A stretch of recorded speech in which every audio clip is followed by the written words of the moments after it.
Welcome back to Asinine Radio, a weekly podcast where we talk about music, and, well, that's pretty much it. So, let's go!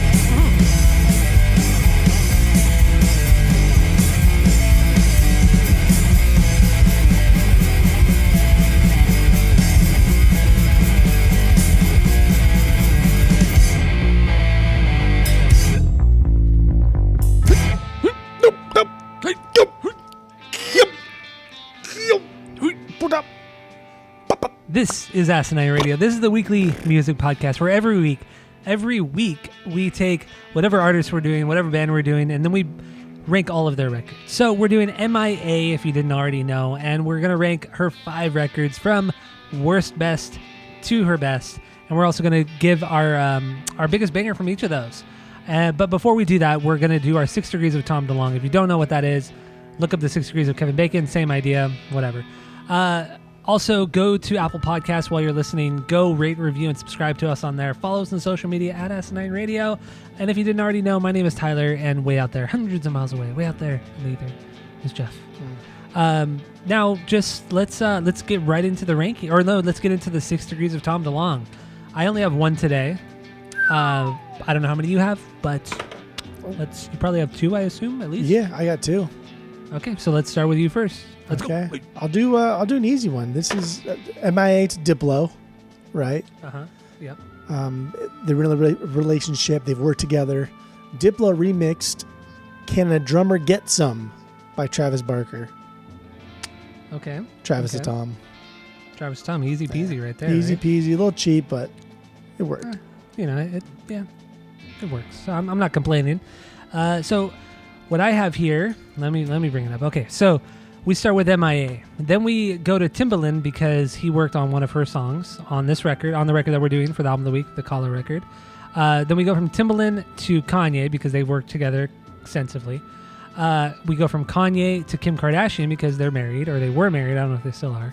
And then Kim Kardashian to her sister, Kourtney Kardashian, who's currently dating Travis Barker, and then Travis to Tom. Hey. So there you go. That's I had to go the Kardashian route. No, it's good. I always hate using Travis, but sometimes you just gotta. Yeah, you gotta. And MIA was difficult because she doesn't work with a ton of different people, so it's the same people kind of throughout. Yeah, and it's just such a different genre of music than anything even Travis does. It's very world music, so political music too. What the fuck is this? I don't know what it is, but my computer's telling me to do something, but I'm not going to do it. Yeah, don't do it. Don't update Read it. my don't lips. Update it yet. I'm not going to do it. I am not going to raise taxes. So, MIA. All right, yes. Am I going or? Yeah, no, go. Yeah, I finished. Do I talk? You talk. We talk. So MIA, she has a son with rich boy Benjamin Bronfman. Rich boy. Yeah, rich boy Ben. He's an entrepreneur, some fucking bigwig. Who cares? Yes. But he was in a band called The Exit with Dropkick bassist Jeff DeRosa. Huh. Jeff is married to Michelle Nolan, a Straight Light Run.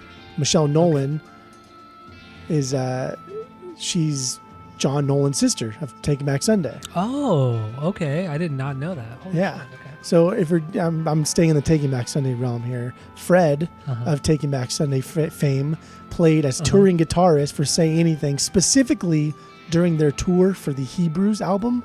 And if we recall from last week, Hebrews is one of the very, very, very few times that Tom DeLonge lent guest vocals.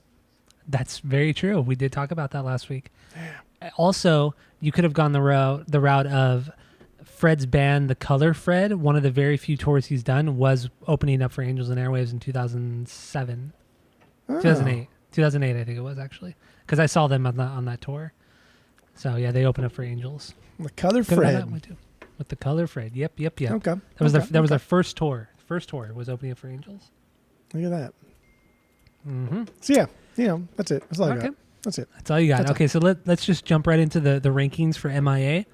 What do you got for her worst record, and then your biggest banger from that? What do you got? Go. Okay. Her worst her worst record, which is not even a bad record, but it's just my least favorite. Matangi.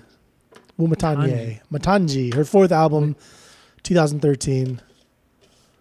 Oh yeah, okay. Sorry, I thought it was written as something else. Sorry. You with me? You I'm with you. I'm with you. Okay. So that's her worst record. Okay. Yeah. This one's so electronic driven that it got kind of distracting at times. It was essentially just a dance or club album, and it just didn't quite have what I was looking for in an MIA album. And that sounds a little weird because the album that we're doing is very much of this vein, but this one was very electronic driven. And I thought it was just Matangi was? Yeah. Okay. All right. Minus it was. It totally was. Okay. But her fourth record, right? yeah. Okay. But I kind of like the song Sexodus, mostly because of the chorus. It's a very drawn out. I think the genre is called Bhangra, but it's just, I mean, for us Westerners, it's a very Indian music sounding thing. And it's just like that drawn out vocals is what's happening. But it's a remix version of Exodus. It's on the same album, so it's kind of cheating. And they use like the Weeknd sample. It's a cool song, but I thought Matangi was alright. Side, okay, that's fine. That's fine. We'll get into it. That's probably your favorite, I guess. No, it's not my favorite. It's definitely not my favorite. So my number 5 is Maya, her third record. This album I did not like. I did not like this record. I was blown away by this record and how much I did not like it. I couldn't believe it was so industrial and experimental, and I could not get into it. The song that kind of stood out for me was Born Free. Oh, but damn! Post-punk, that weird post-punk song. Even that, I couldn't get into it. I just thought it was just overall, it was just kind of a boring record. I understand doing something different and trying something different, but it was not for me. I just don't get it, man. Okay. All right. I did not like Maya. I did not like it at all. Especially coming off of something like Kala. I mean, that was just, it was that perfect blend of, I know we'll get more into it, but that perfect blend of electronic music with world music. And then this was just a huge departure from that for the most part. So yeah, it's my number 5 is Maya, third record. Meh. Okay. What do you got for 4? AIM. AIM. MIA does AIM. This is her most recent album. Her 5th, 2016. This is the last one that I've heard. I've only heard 2.5 of her albums, and this was the last one because Skrillex was on this one, and this was kind of when we were starting to think about doing the pod, and we were kind of in.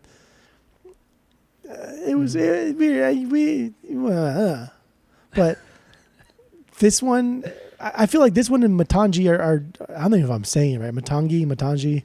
Let's say Matangi. They were kind of similar in their pop sound. This one just kind of took the pop sound a little bit further. A lot of auto-tune here. Like I said, I don't hate this one, but I for sure am never going to go back to this. My favorite track, I guess, would be the Skrillex one. And which song was that? It's a song "Go Off." I don't even remember that. It's like the 5th or 6th song. It's easy. I think Skrillex does like the dubstep stuff fantastic because it appeals to our generation of music. But I think he's at his best when he doesn't drop things so hard. He doesn't have to be so aggressive in his drops. I think when he does like a nice and easy, dainty drop, I think that's like the best. Like for instance, like my favorite Skrillex song is on the vinyl that you have, but it's the Long Drive.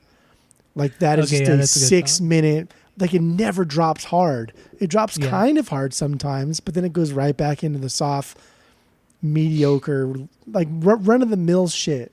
And I think I think he's really good when he builds up, and then drops a little bit, and then builds up, and drops a little bit, and never relieves the tension.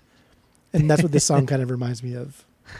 Okay. I know what you mean about Skrillex. He either does one of those two things, you know. I mean, the drops are great. Like the heavy drops are fantastic, and that's an instant release that is great. But there's not a lot of complexity to that. It's You can see it coming a mile away. It's very new metal. I mean it makes sense considering his favorite band is Korn, and they kind of in the late 90s they kind of built their career on the soft and then the big loud heavy choruses, the big loud heavy riffs. So like the different highs and lows is very new metal. Yeah. I understand that, Yeah. but makes sense.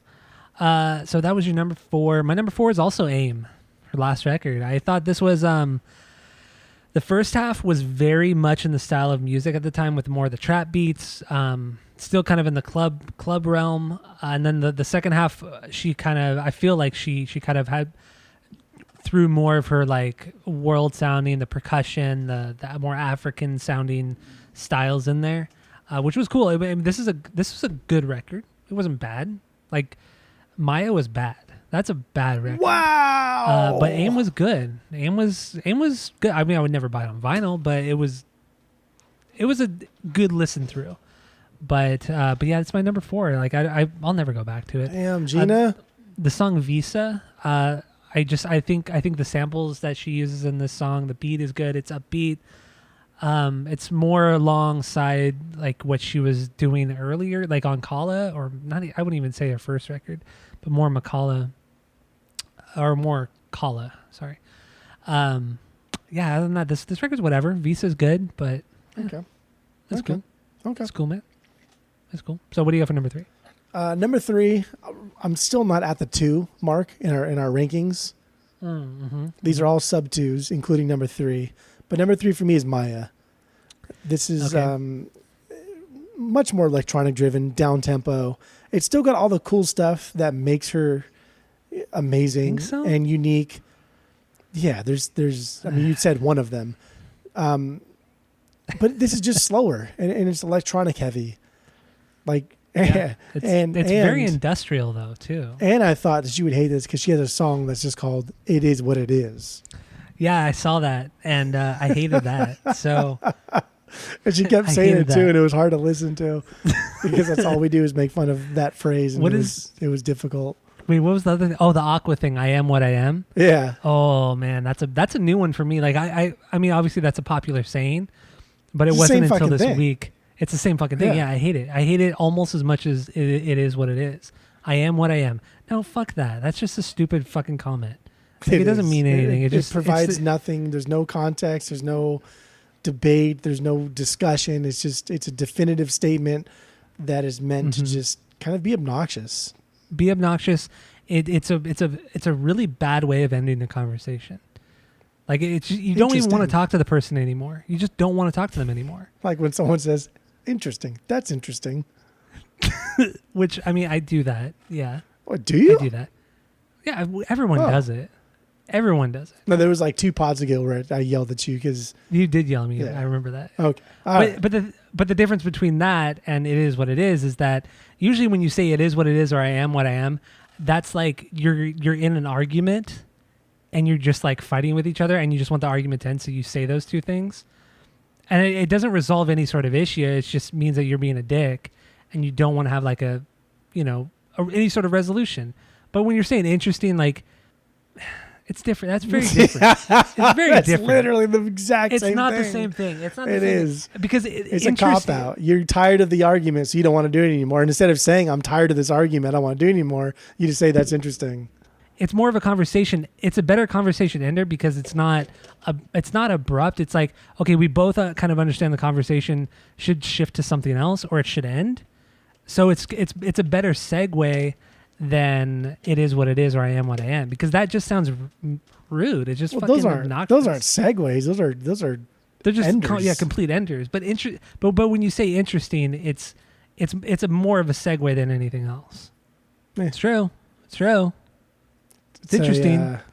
But it's true. It's a coward's segue. Okay, then Is what what? it Give me is. a better segue. I'm not. You can I'm a still use pod that's guy. interesting. You I'm can a pod still guy, say that's man. interesting. You say, "You know what? That's interesting. I'm done talking about this because it's boring me. Let's talk about this." Call it for what it is. Okay, I mean, I'll try to do better. That's all I ask. All right. it. Okay, that's fine. That's But fine with me. anyway, That's totally let's fine talk with me. about Maya because this album, It's not very good. Every song on this album is not very good. This should have been my least favorite. But there's two songs on here that are so fucking good. Tyler, Yes. they are so fucking good. And that is you already said one of them, Born Free, Born and then Free, yes. Meds and Feds. Those back to back are absolute bangers. Meds and Feds reminds me of it reminds me of punk rock mixed with gabber. It is fucking unbelievable. Unbelievable. I don't recall that song at all. That's another slow build up. It just starts off with guitar. It's a little broken up in the riffage, and then it comes in with the bass, but the bass isn't full like pff, pff, pff. And then but the bass eventually does come in with that full, pff, pff, pff, pff sound, but it's not till like after almost a minute of just build up. And Born Free, dude, Born Free is a banger. It starts off with that drum roll that's clearly electronic, but it's trying to still sound kind of like it's not electronic, and it's, man, back to back, those songs are absolutely phenomenal. Without those songs, Maya would be a stinker. It would be a true it may even be a sub 1. Had it not been for those two songs. No. Had it not been for It's those not two that songs, I'd give this a sub 1. There's nothing unique about it. This is one of those few albums where while I was listening, I remember exactly where I was when I was thinking in my mind that I don't understand why people like this. Like the last time that happened was when I was listening to that first Against Me record, and I couldn't wrap my head around why people liked this record so much. And I remember I'll tell you exactly where I was when I was doing that Against Me. It was right next to that Rubies, or the old Rubies on Weird Canyon right there, next to Lamppost. Yeah. I was driving by that, and I was thinking in my mind, obviously, that why do people like this? I just could not figure it out. And then the MIA or the Maya record, I was merging onto the 210 freeway from the 605. I was literally on the on ramp to the 210, thinking, I don't know why she put this record out. I don't get it. It's not good. Like, this is just one of those weird moments where you just remember exactly where you're at.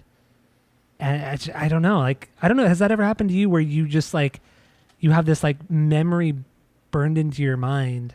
Yeah, for good know. or It's bad. really I mean, bizarre. sometimes it happens for awful albums. Sometimes it happens for good albums, life events. I mean, it just happens. And it doesn't very happen where like a song or album I think so negatively of, where it actually happens, where I can remember exactly where I was when it happened. But those two records, or Maya and that Against Me record, are those two things that I think of off the top of my head, where I'm like, wow, I remember exactly where I was when I realized I don't understand this at all. But honestly, like if it wasn't for those two songs, Maya may get a sub 1 for me, because I don't think It's not a good record, man. It's not a good record, but she has these this 6 minutes of just some of the most intense beats she's ever done. And it is crazy. But then right afterwards, it goes right back in 4 or 5 songs after, and they're all fucking boring. And then Born Free is so late in the record. I think it's like track 10 or 11. And like you're already like kind of burnt out from the monotony of it. And then you get to that and you're like, okay, this is a little bit cool, but Born Free is good, though. Born Free is good. It's whatever. It's whatever. Good stuff. So that was your number 3, correct? Yeah. Okay. So my number 3 is a ruler. A ruler. How do you say the name? A ruler? Like you have a ruler in your hand? Yeah, I have a ruler in my hand. This is her first record. This one, this is very world sounding. I really, really liked this when I threw it on. I was really impressed. I don't know. It was kind of what I was expecting, but more so. Like, it was more intense, a little bit more wacky than I was expecting, but I loved it. I thought this is an amazing record, and I can't believe it took me this long to ever listen to it. I thought it was fantastic. A Ruler is good. The song Bucky Dungun, that's my favorite song. It's a fucking weird song. It's a weird one, man. It's probably one of the weirdest songs on this record, but I now like this song. I used to hate this song, like really hated this song, but now I really like it. I think I like it so much because I hated it so much at some point. So that's my number 3, A Ruler. Damn. A Ruler. however you want to say. I don't want to be too offensive. Now I'm scared that your stupid fucking rankings is going to put Kala at number 2 and your dumbass is going to put Matangi at number 1. All Which right, is quite what do you got for possible number 2? because you're insane and you fucking took stupid pills before we did this. We agreed not to take stupid pills, but you did. I mean, I took like probably 6 of them. Yeah, You know? I took none because I'm not stupid. So Well, that's not true. You take like probably 20 a day. my Pop like 2 every hour, you know? it is what it is. My number 2. Okay, that's fun. It's interesting. My number 2 is a Such ruler. cocksucker. A ruler. A rular. I think it's Oh, it's not rular, Matangi, okay. probably. No, Matangi is her worst. Not her worst. It's just overall her worst because it doesn't have 2 that Maya had. A ruler is number 2. Love Okay, this. I understand. This is very, very hip hop driven. It's broken. It's messy, but it's messy in a way that's kind of endearing. And it's a pretty damn impressive debut album. It's weird. It's quirky. Everything about it, I think, is great. And it really does sound like someone had a fuck ton of ideas in their head, didn't quite know how to formulate that into like a physical format and then into a auditory format. And then somebody gave her not like the 808, like a Roland. It was some other different drum machine. Yeah, or a 404, a Roland or a 606, 505. or a No, but it was a 10010, or a It 20020.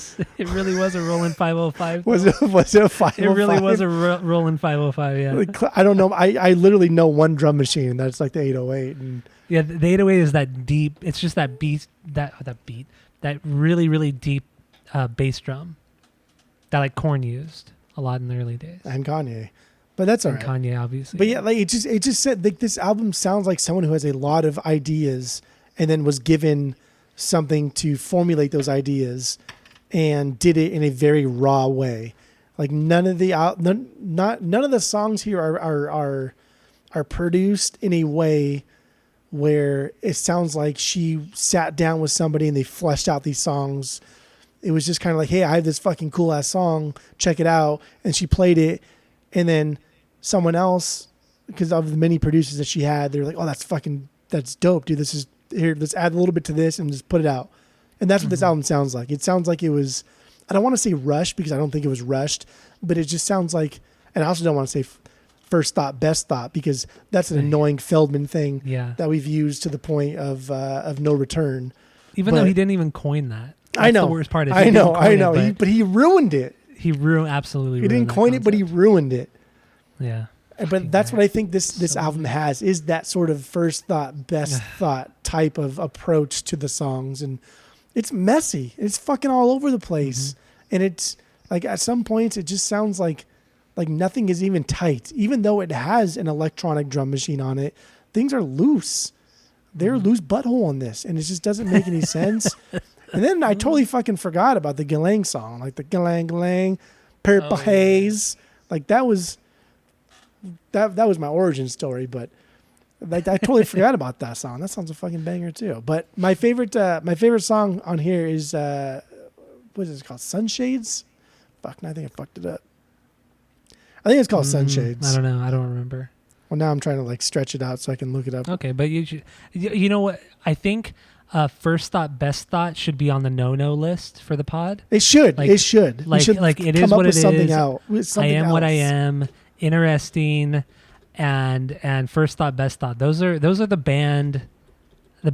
Well, I mean, there's no restrictions on the pod, so you can still say it. But those are the really annoying ones that should be avoided at all costs. And So- it's, man, first thought, best thought is such a waste too, because it's such an honest way of recording, and it's such a like an endearing thing to connect like the fans with the music itself, because now the fans are hearing essentially what everybody else in the band heard the first time they did it. But True. because that phrase has now been Feldman-ified. It's been used.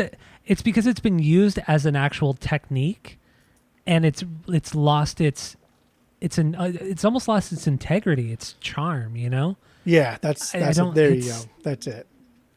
That's it. Gross. I just hate it. I can imagine Feldman saying, "All right, guys, we're doing first thought, best thought. Everybody plays, and they're like, that was Dude. really good, but I'm gonna add some dubs on that. You change that. Travis, don't play so fast here." And then now it's completely gone away. But then in interviews, he'll still say that it was the first thought, best thought. Best thought, yeah. The riff, or what to like skirt around it. He'll say, yeah, the riff was first thought, best thought.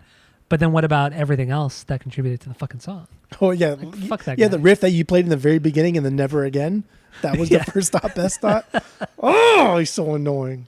I know. Oh my god. But the song's called Sun Showers. I feel like I'm saying Sun Showers. That was the single. Yeah. Sun Showers. Sun Showers. Didn't Sun Post Malone Showers. do that song too? Sun Showers? That was Or was that Sunflower. Sunflower? Okay. Sunflower. Which is also a banger of a song for the Spider-Man soundtrack. It's all right. Sorry. But this is a cool electronic song that incorporates another disco song, and it's a simple beat. It's just her delivery. Her delivery is what gets me. It's snotty, it's disrespectful, but she still got something to say. And the hook, even though the hook here is sampled, it fits absolutely perfectly. And then I like this song so much, I looked into the original band that did this, and the band's called Dr. Buzzard's Original Savannah Band. Oh, that's such a cool name. Dude, I mean, when I read you off what this band kind of is, it's going to be off-putting, but you should check them out. So they're kind of the mix of disco, R&B, big band, and some Caribbean calypso stuff sprinkled in here or there. Yeah, that's a genre or a That's a lot of genres you're not liking. That's a lot of genres you're not liking. But I mean, it's fine. Like disco is really throwing me off there. Like disco. You hate disco. You hate big band. I do. That's what I'm saying. You don't hate R&B, but we're both really not R&B men. And calypso, all we know of calypso is essentially Harry Belafonte. Harry Belafonte. Yeah, absolutely. But damn, dude, I listened to this entire album. It's fucking good. It is so fucking good. And that it is now on my look for list out in the wild because it is so goddamn good. It's big band and disco, man. That really kills a lot of my interest for this one. It's kind of funny because disco was so short, but big band was so long. I know, and they're equally just kind of whatever genres. Weird how that is. Dude, that band kills it though at all of the genres just listed. It is really, really good. All right. I mean, I'll listen to a couple songs. I'm sure I'll listen once you find the vinyl for probably $3, and then you choose it as your pick of the week. Yeah. Oh, for sure. Probably what happened. For sure will. Okay, so that was your number 2, right? Yeah, that was your number 2. So then, my number 2 is Matangi, if that's how you pronounce it. Matangi and Arular, they could be interchangeable. Honestly, they could. That's crazy. Yeah, I thought this was a really good record. Interchangeable in sound, or just because you like both of them so much? I like them so much. Oh, okay. To where they, depending on my mood, they could switch. But right now, as of this week, right now, Matangi is my favorite. I liked the pop kind of club thing she went toward on this record. I thought she did it really well. I felt like the beats were really good. The melodies were there. There was enough of her own flair there that made it interesting. And I just thought overall the music was really good. It didn't really slow. I mean, it was never boring. I was never bored. I really, really enjoyed my listen through on this one. And I don't really have anything bad to say about it. My favorite song is Bring the Noise. I mean, it's probably one of the most upbeat songs on this record. Has some fantastic rapping on it, and the da da da damn or da da da dams or however she says it, dude, it's so catchy. It's so fucking catchy. And then the creaky door sound she uses as a sample, it's great. It's just a all around good club hit. And then overall it's just more club based, but it's a great. I think it's a really good record. I was really, really surprised by it. Especially so late after Kala had come out. I was surprised, pleasantly surprised. Okay. So Matangi is my number 2. Solid record. Now that leaves her best record as Kala, right? The album of the week. Yeah. So let's end this real quick and then get into the main episode. Go listen to that. Thank you all for listening. Asinine Radio. Go rate, review, subscribe to us on Apple Podcasts. Follow us on social media at Asinine Radio. And that's it. That's all.